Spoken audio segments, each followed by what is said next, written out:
আজকে দুপুরের মেনুতে স্পেশাল আইটেম হলো আমার হাতে বানানো চিকেন। বেশিরভাগ মেয়ে মায়ের কাছে রান্না শেখে, কিন্তু আমার চিকেন রান্নার হাতেখড়ি কিন্তু বাবার কাছে। কড়াইতে তেল দিয়ে চিনি দিতে হয়। চিনি লালচে হয়ে ভেসে উঠলে তারপরেই গোটা গরম মশলা দিতে হয়। মশলা ভাজার গন্ধ উঠলে তারপর চিড়ে চিড়ে করে কাটা পেঁয়াজ দিতে হয়। পেঁয়াজ ঠিক কতটা লালচে রং ধরলে তারপর আদা রসুন বাটা দিতে হয়, এই সব কিন্তু বাবা ধরে ধরে শিখিয়েছে। তখন মনে হতো সময়ের এত নিখুঁত হিসাব করে দেওয়ার কি আছে, তেল গরম হওয়ার পর একে একে সব দিলেই তো হয়। কিন্তু তা যে সঠিক নয়। সঠিক সময় সঠিক উপকরণ ও মশলার ব্যবহারই খাবারের স্বাদকে ভালো থেকে খুব ভালোতে পরিণত করে। যেমন ধরুন, পেঁয়াজ ভালোভাবে ভাজা হওয়ার পরেই নাকি আদা রসুনের পেস্ট দিতে হয়, না হলে নাকি পেঁয়াজ আর ভালোভাবে ভাজা হয় না।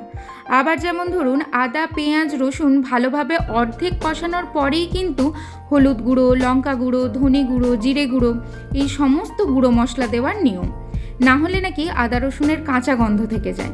এইসব নিয়ম মেনে রান্না করার ফলও হাতে নাতে পাই, আর তা হলো আমার রান্না করা মাংসের প্রশংসা। কিন্তু এর পুরো কৃতিত্ব কিন্তু সম্পূর্ণ বাবার।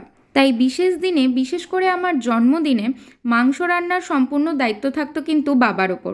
আর মাংসের সেই স্বাদ বেশ জনপ্রিয় ছিল আমাদের আত্মীয় মহলে। মশলা প্রায় 80% রেডি হয়ে গেছে, তাই এবার দিয়ে দেবো টমেটোটা। তারপর একটু ঢাকা দিয়ে দেবো, যাতে টমেটোটা একটু নরম হয়ে যায়।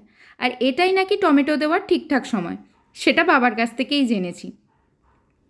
এরপর ভালোভাবে মশলাটা নেড়ে চেড়ে নেব। আর এদিকে কিন্তু দেখলে বোঝাই যাচ্ছে মশলা আমার প্রায় 100% তৈরি মাংস দেওয়ার জন্য।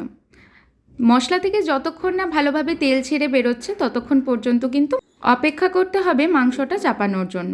এদিকে মশলা রেডি, তাই মাংস চাপিয়ে দিলাম।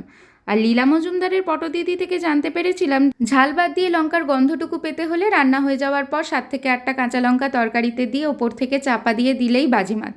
আর আজকে তাই করলাম। আর এই মিনি ব্লগটা আপনাদের কেমন লাগলো সেটা কমেন্টে জানাতে ভুলবেন না, আর চ্যানেলটা সাবস্ক্রাইব করে দেবেন।